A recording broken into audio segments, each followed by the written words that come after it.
นะโมตัสสะภะคะวะโตอะระหะโตสัมมาสัมพุทธัสสะนะโมตัสสะภะคะวะโตอะระหะโตสัมมาสัมพุทธัสสะนะโมตัสสะภะคะวะโตอะระหะโตสัมมาสัมพุทธัสสะพุทธังธัมมังสังฆังนะมัสสามิ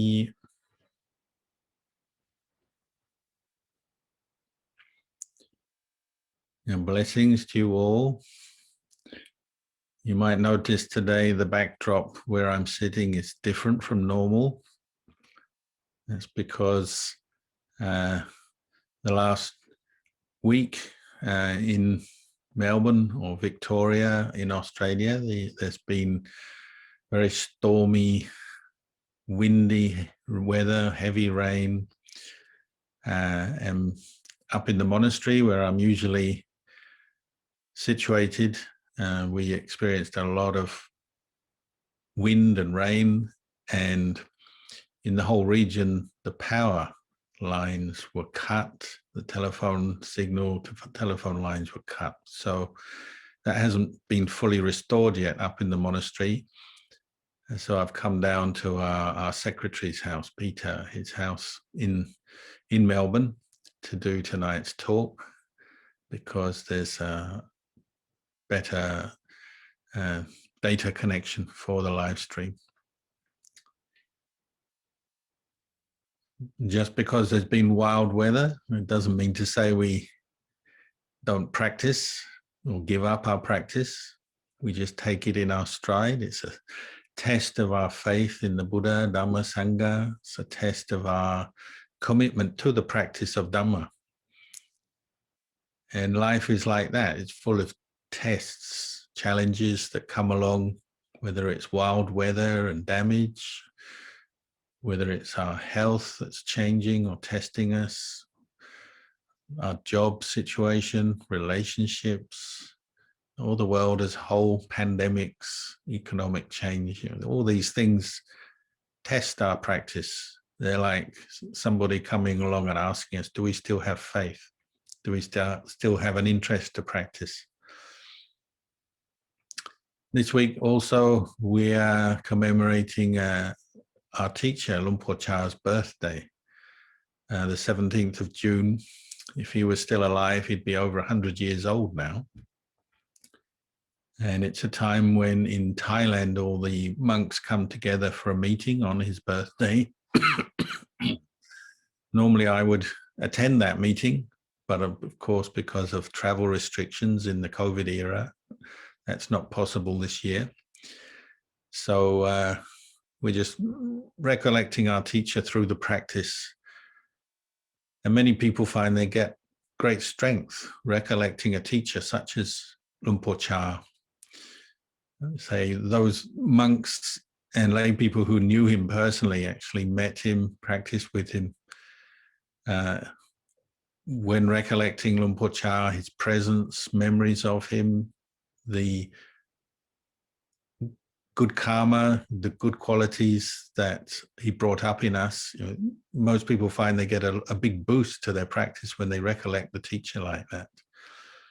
But even if you never met him, you may have met him through the books or the talks, recorded talks, or through his students and their recollections and teachings. And still you can gain a lot of wholesome dhammas, skillful states of mind when you recollect the teacher. It tends to bring up a lot of gratitude, appreciation, and strength of mind, energy to put forth into the practice, which is something we find that, it goes up and down, doesn't it? As you practice the Dhamma, sometimes you feel inspired, sometimes you feel bored, disinterested. Sometimes people even turn away from the Dhamma for one reason or another. But when you recollect a teacher such as Ajahn Chah, it tends to bring your mind back to the path of practice and cut through some of the doubts. It helps to bring up energy when you're lacking it and so on. So it's not a bad thing to do this week. Recollect Luang Por Chah in your own practice, in your meditation or listening to Dhamma, or the way you spend your time, you spend some time just recollecting and remembering him and his teachings. And Ajahn Chah is well known for his, you might say, direct approach to the practice and teaching us not to waste time, not to stray from the path of practice, but just to really put our effort, put our wholesome and wholehearted effort into the practice. He used to say, whatever you do, really put your heart into it. Then you can be mindful and fully aware of that experience, whether you're working or eating or you're meditating or whatever you're doing.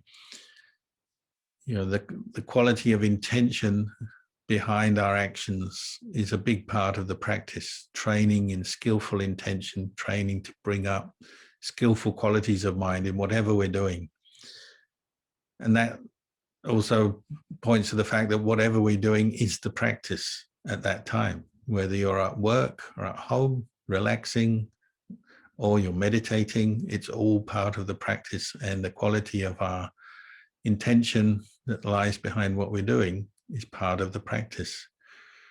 So he's well known for pointing to monks or calling over to a monk, say, sweeping the leaves, and saying, when you sweep the leaves, really do it.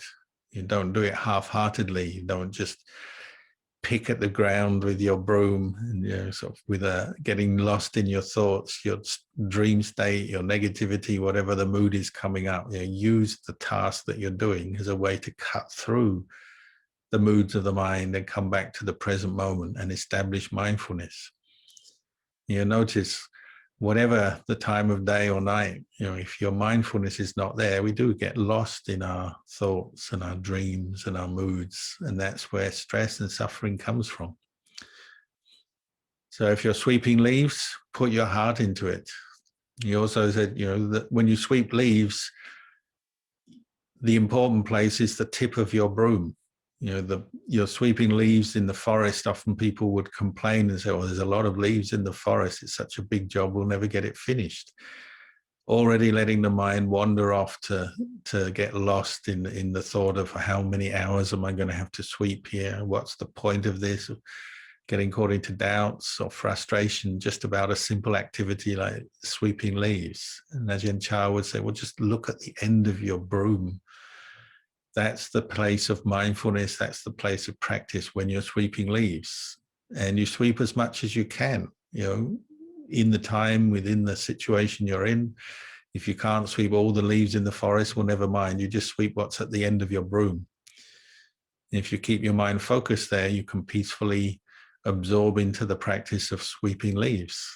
And that's the same with driving, printing, typing, talking to someone, eating your food. The important time and place is right here, right now. And that's where we need to pay attention. That's where we need to practice. And you notice the mind, when it's not peaceful, it's always wanting to be somewhere else. And the present moment is not satisfying.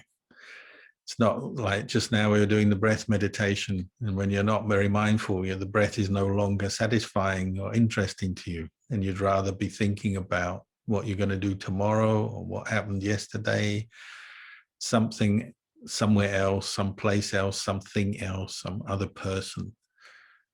That's the nature of the mind. It's weak in that sense. It's untrained, it's weak, and we need to strengthen it through the practice. Bring out that ability to pay attention, because that's where we can really understand the Dhamma and let go of stress and suffering. And you're probably familiar with Ajahn Chah's teachings. He's the theme that probably comes up over and over again, or the theme that people like to pick up on is the theme of letting go. But that also brings up confusion sometimes. What do you let go of? Do you let go of everything? Does that mean Ajahn Chah said, let go of everything and just don't do anything? Well, that wouldn't be right, would it? Even Ajahn Chah said there are things that you let go of and the things you attach to in the practice. It's not that you let go of everything, but you let go of that which is the cause of suffering, which we say is clinging and attachment. Attachment to what? Well, According to the text, there's 4 main kinds of attachment. There's attachment to sense objects and sensuality, always desiring different pleasant sights, sounds, taste, smell, touch. The mind getting wrapped up and clinging to that. There's the attachment to views and opinions and beliefs, the things we believe, but attaching without wisdom, without awareness. Even a good belief, a good view can become poisonous to the mind because of that attachment and clinging. Attachment to practices, we say rites and rituals, sila pata paramasa, but just the view that says, oh, this practice will bring me what I want, will bring me to the end of suffering, will bring me enlightenment, will bring me to heaven, will bring me to happiness. Practicing something in a way without real mindfulness and understanding can become an attachment. Or attachment to the very sense of self, what we call attavada upatana. And that's probably the hardest to root out, the very sense of me, mine, myself, identifying with your own body and mind. So these are the 4 kinds of attachment. These are what we're practicing to let go of. And to let go of them, you have to see them, recognize them. And that's why we practice mindfulness, to be able to pay attention, observe, and learn from our experience. So Ajahn Chah also used to say, where you're suffering, attachment will be right there. It's not that you have to go very far, study a lot or travel a lot to understand the Dhamma. The Dhamma arises in the present moment, and once you start to experience stress and suffering, that's your clue. Like a detective, that's where you have to examine the truth and say, well, what am I attaching to? That's the cause of the suffering. So what do I have to do? I have to let go. But then there's the things we do need to cling to, in the sense, cling to skillfully in the practice. So we use the practice of dana. You might say, well, that's an attachment. I don't need to practice dana. But dana can be a skillful means for letting go. When you practice any form of charity, giving, helping others, donating to good causes, helping those in need, helping the Sangha, helping monasteries, and so on. How do you practice that? Well, you have to cling, in the sense you have to plan, you have to make your effort to do whatever act of charity or generosity that is. But the letting go comes at the end. When you've done it, then you let go. What's done has been done. You've done the job, you've given the gift, you've helped the person. The letting go comes at the end, where you say, I'm not going to cling on to this. And you'll see, as if when you practice dana, there's always that lingering doubt. Was it good enough? Was it the right thing? Did anyone notice what I did? And the sense of self can creep in, even though the act was good in the doing.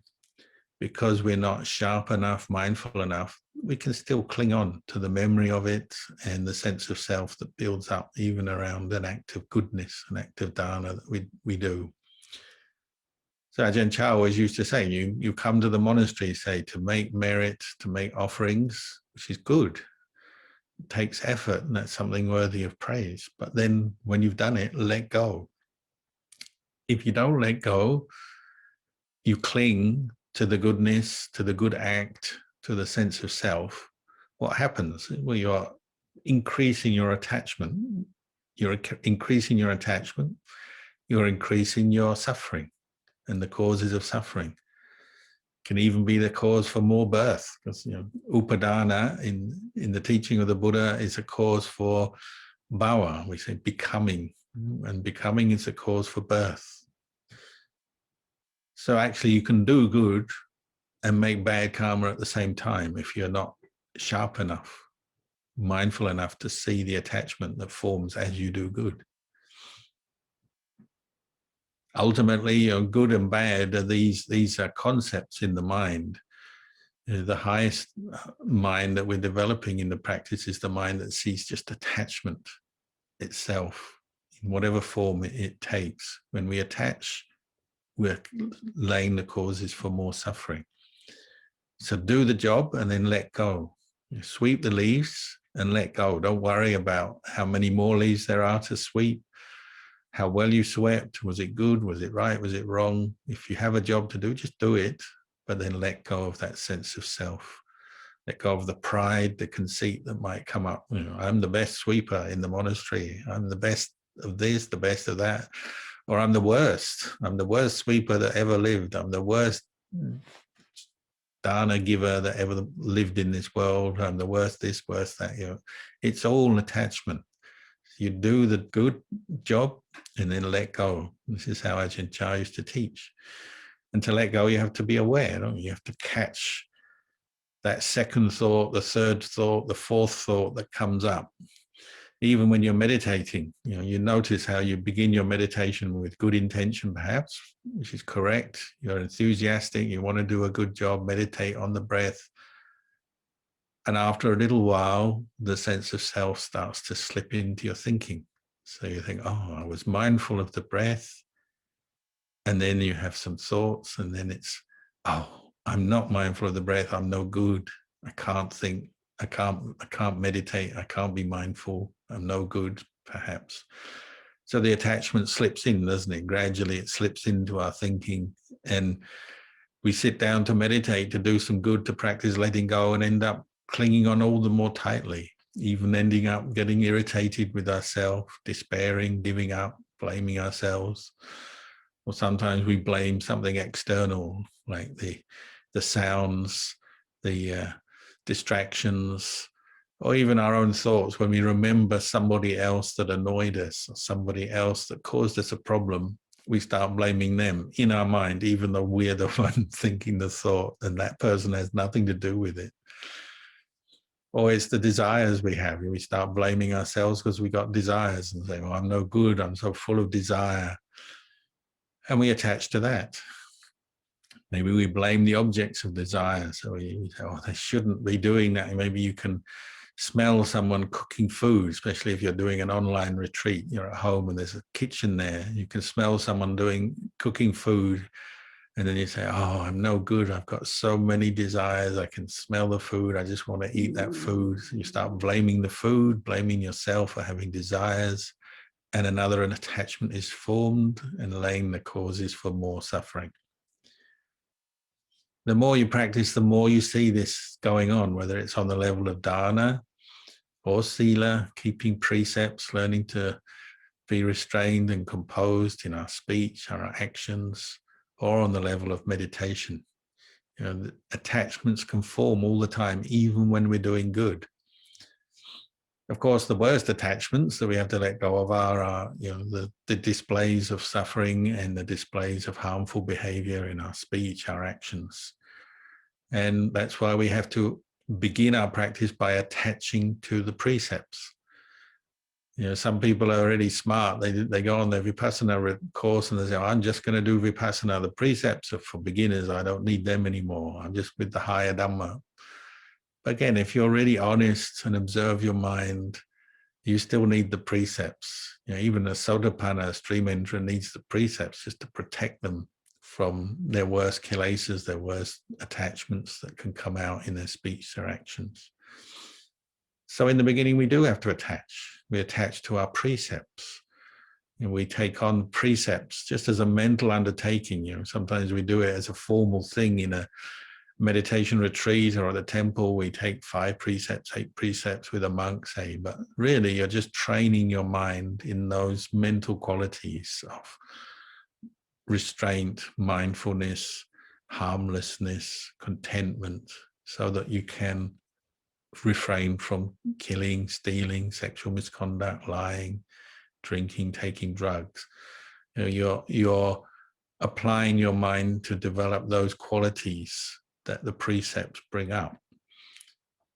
And so, but you need the precepts, you know, the idea of what a precept is, you know, the thought, this is a training rule, I'm undertaking it to not kill, say, in whatever the situation may arise. And you take that as a training precept. So you attach to it, of course, you attach to it, but not so tightly that it becomes another form of suffering. And that's where we have to investigate again, look again in our practice. You know, how tightly are we clinging. So there's a level of clinging that is okay and supportive of the practice, say like undertaking a precept. And then there's a level of clinging or attachment where it starts to become painful or a source of suffering. So say you undertake to not kill, maybe you're clinging so tightly you see someone else swat a fly or a mosquito and you get angry because you're trying to keep the precept and you see someone else not keeping the precept. So you start looking down on them, thinking you're better than them, getting angry with them and so on.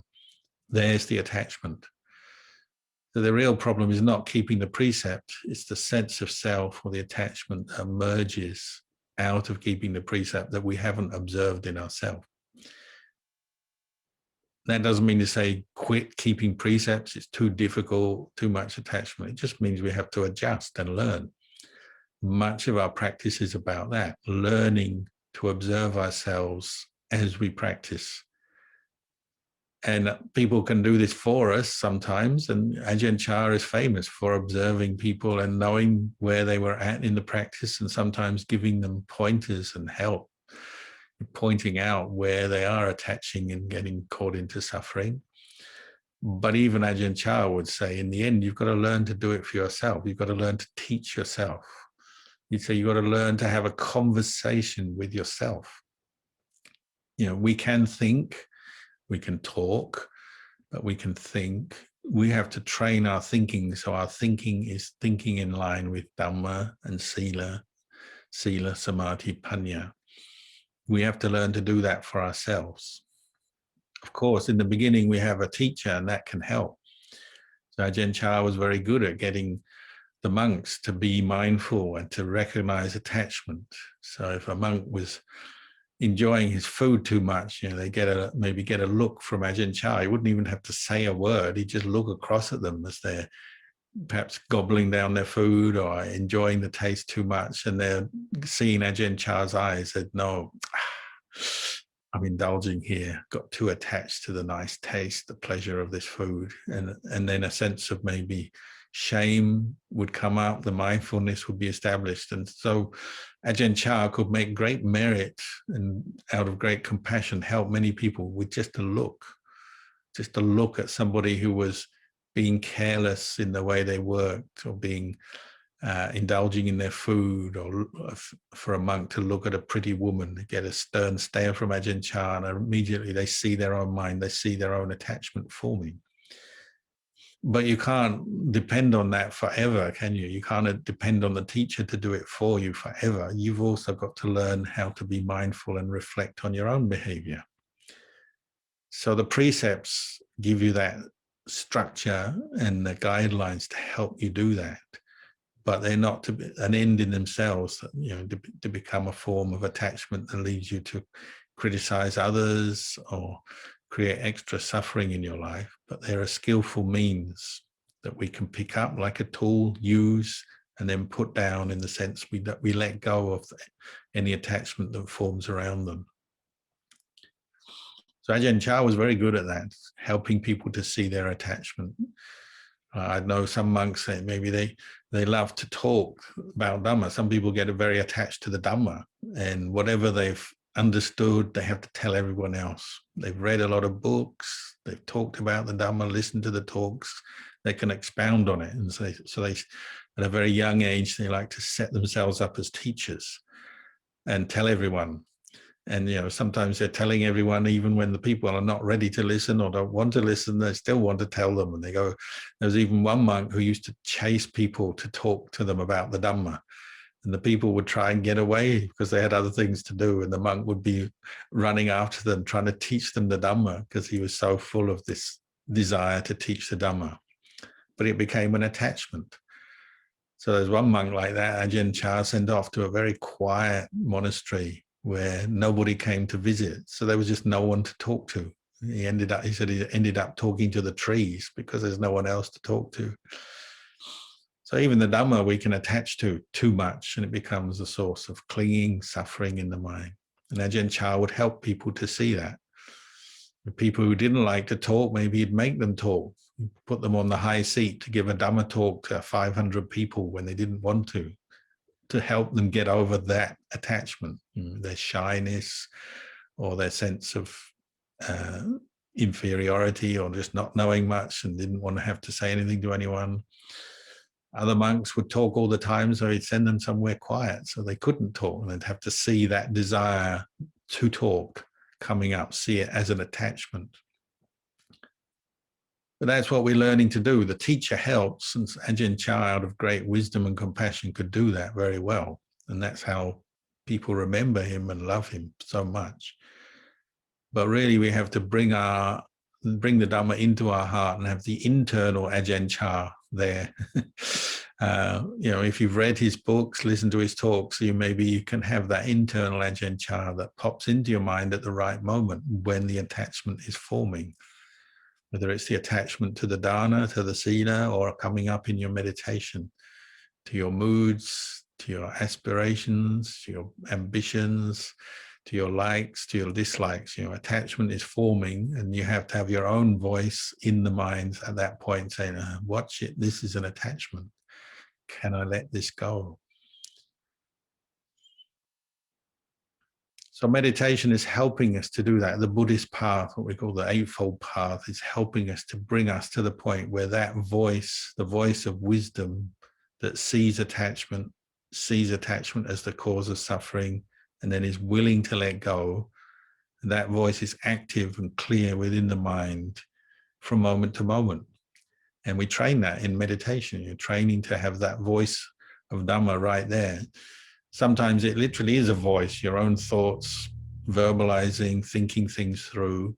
Other times it's just knowing, just the knowing clearly of an attachment, and without a word being said, you just know this is what I have to let go of. And of course, that's a skill that if you practice more, you get better at. You get better at letting go of attachment. But it's taking place on the inside internally in your mind. So other people may not be very aware of what you're doing. They may not praise you. They may not recognize the importance of what you're doing. They may even think you're not doing anything much at all. Everyone knows that when you practice meditation, there'll be somebody around who thinks you're wasting your time. But you might actually be doing the most valuable exercise that human beings can do, is learning to see attachment and let it go. Because anyone who can let go becomes free and liberated from the causes of suffering. And as Ajahn Chah quoted, and as the Buddha said, the taste of the Dhamma is one of liberation, just as the salt is the taste of the ocean. Wherever you find the ocean, the sea, you taste the water, it's salty. Well, wherever you practice the Dhamma and see the Dhamma, it's the taste of liberation that you're tasting at that point. So it's the most important task a human being is learning. It's what the Buddha learned and practiced and realized. It's what Ajahn Chah realized. We are following in their footsteps to develop and realize liberation from attachment. But at the same time, it's not easy, and it's not always recognized by the world, because the way of the world is the way of the worldly winds, always seeking more gains, material wealth, fame and fortune, material happiness, sensual happiness, good reputation, and so on. That's what the way of the world is seeking. But it's actually promoting and encouraging attachment, isn't it, when we follow that way? Where someone practices letting go, practicing dana, you let go of your wealth. Practicing mindfulness, you let go of your attachment to the words and the views of other people, fame and fortune, all the things the world has on offer. You're letting go of that.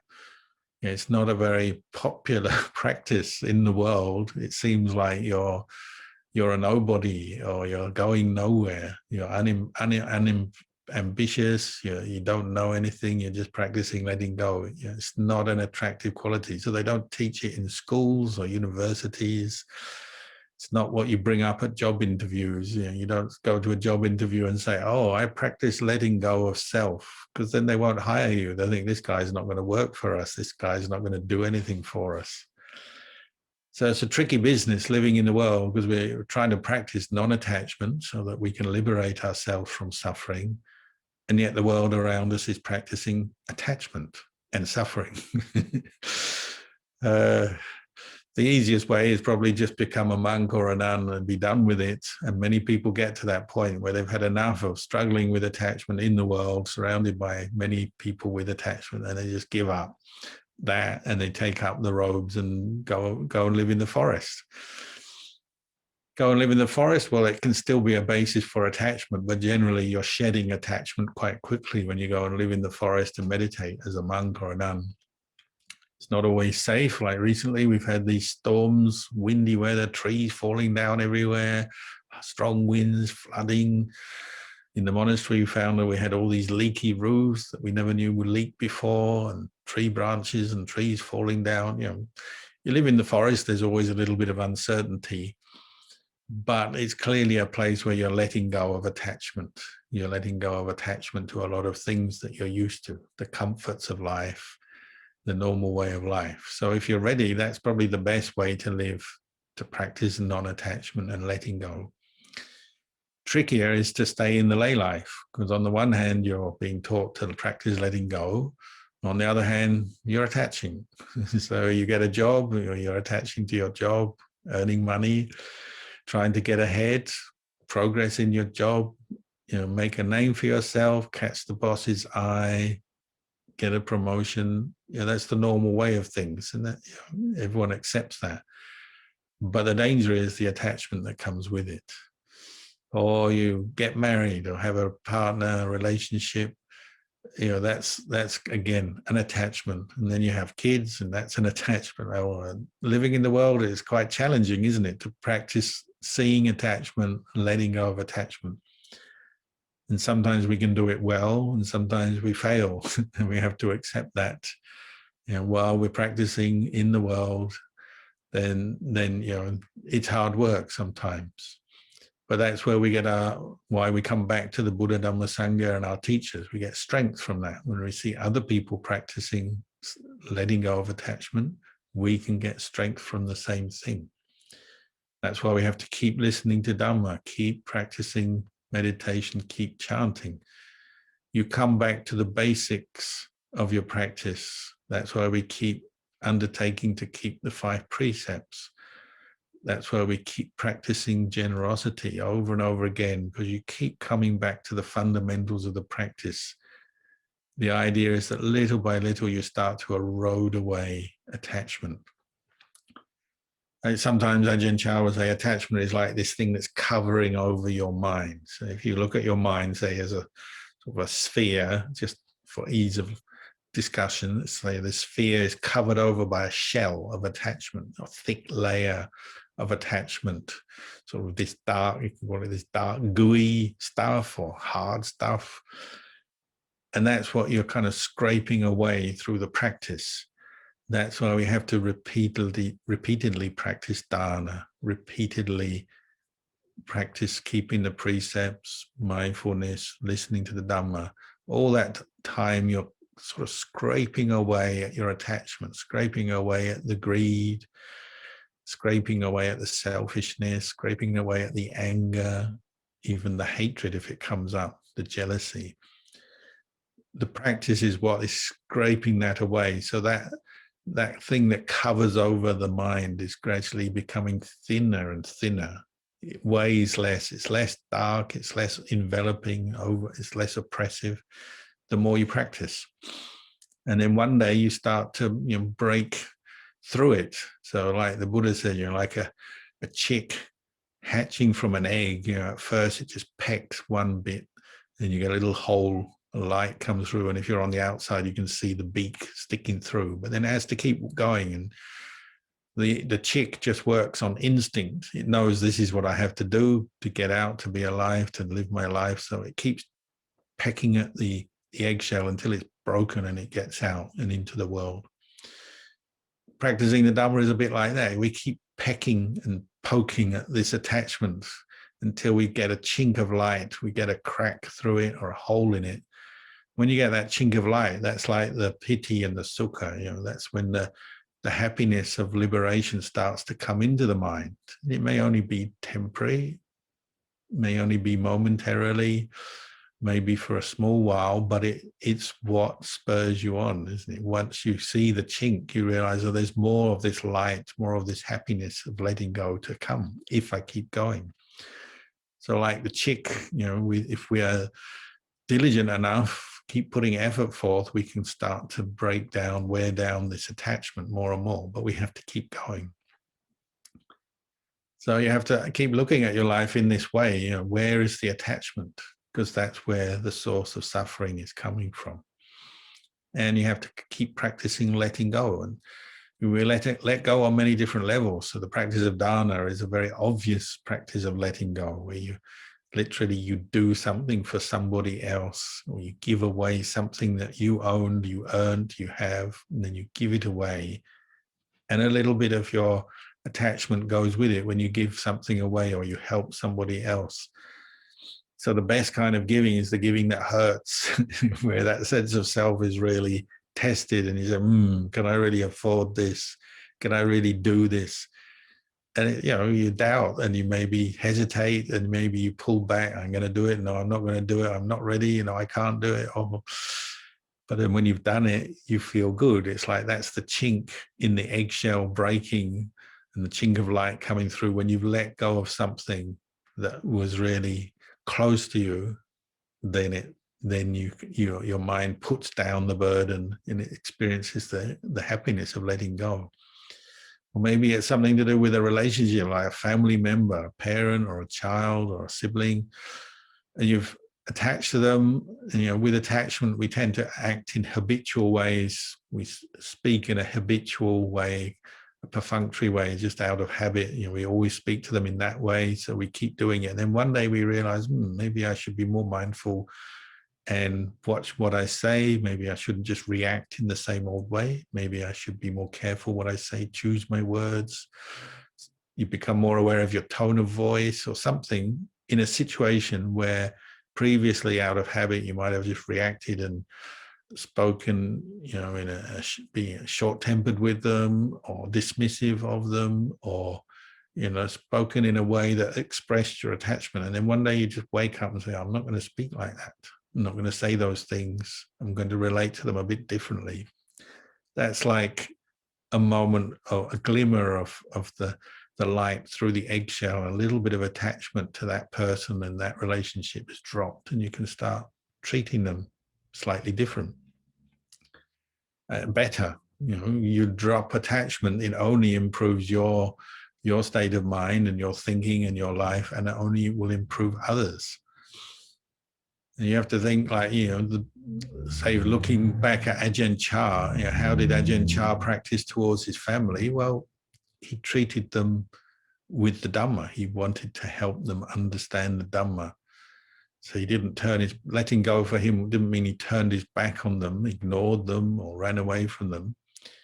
But he tried to bring them into the Dhamma. So his father died when he was a young monk, but even his father he talked to as a monk, and his father encouraged him not to disrobe. When he took that on to give his father some strength of mind at the end of his life, he said, I'm going to practice the Dhamma. And that made his father happy before he died. With the mother, he eventually got his mother to become a nun and train with him in the forest, in the monastery. So he's changing the relationship for one built on attachment and habit, and which may be, a cause of suffering. We all get upset with our parents or our children or our siblings. Changing it to one of Dhamma, relating to the family on the level of Dhamma, encouraging them to keep precepts, meditate, even ordain some of them. That's how you work with attachments to family, isn't it? You gradually change the relationship so it's a relationship based on Dhamma and Sila rather than just on preferences, attachments, opinions, views, and so on. And the same with everything really in life, isn't it? You're changing your relationship to the world, to the material world. So you're no longer relating with attachment, but you start to relate with Dhamma, with wisdom, with compassion. So the wealth that you do have, you start to treat it as something that's useful for you, of course, but then also maybe for others as well. You don't need to indulge so much, don't need to waste so much money on things,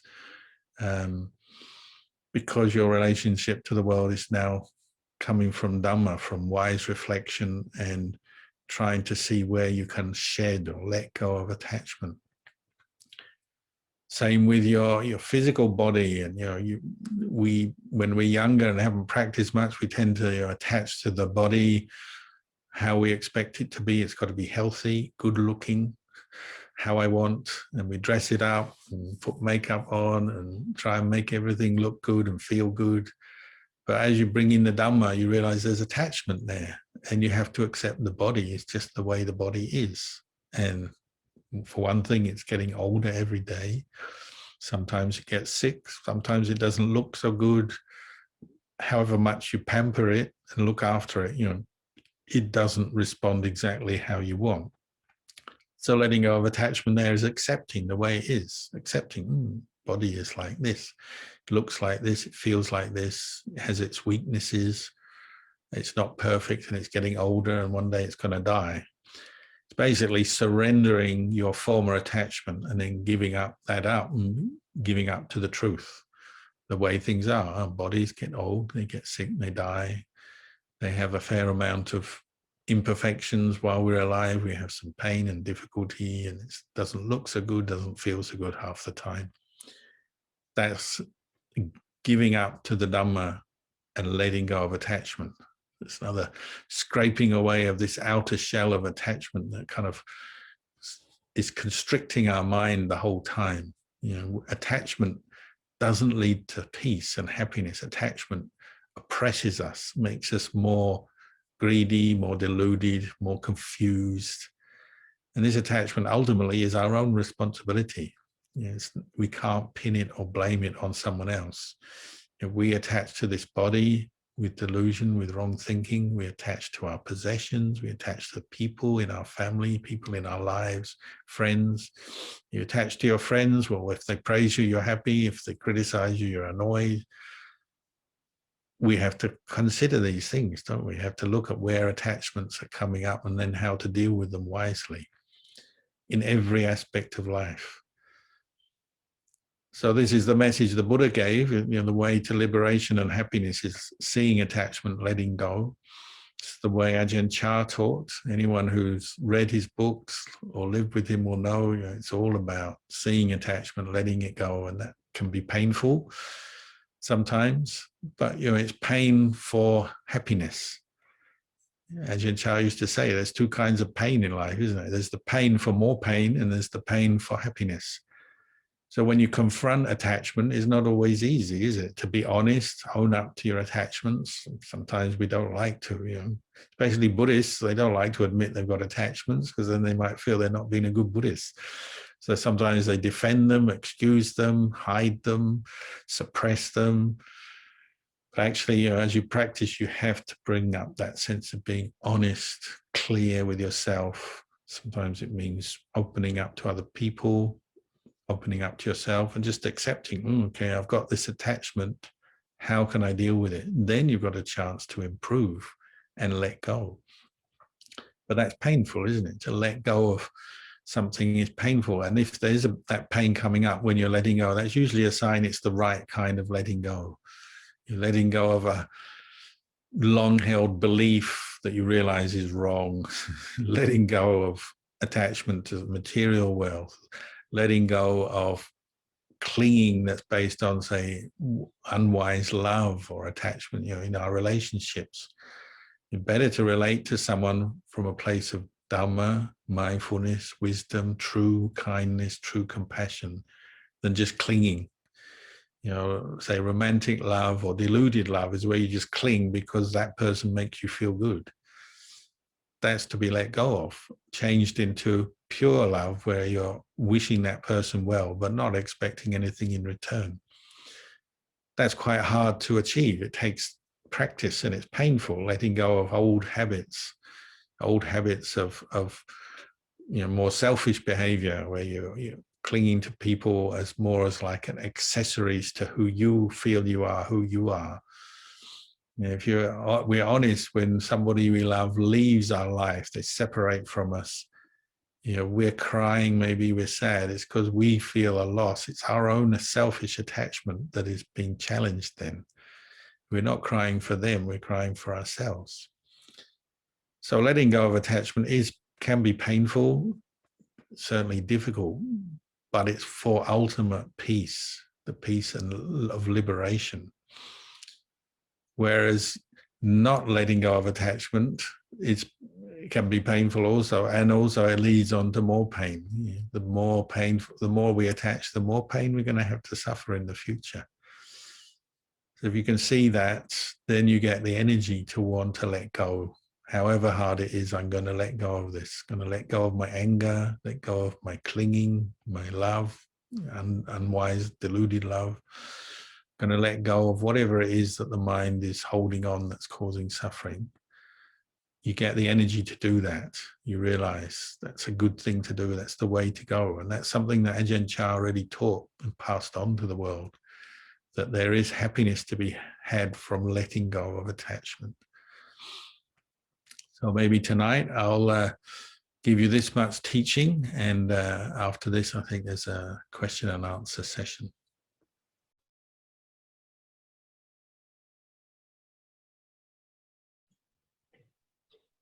Namayang Dhammakataya Sadhukarang Dadamase Sadhu Sadhu Sadhu Anumodami.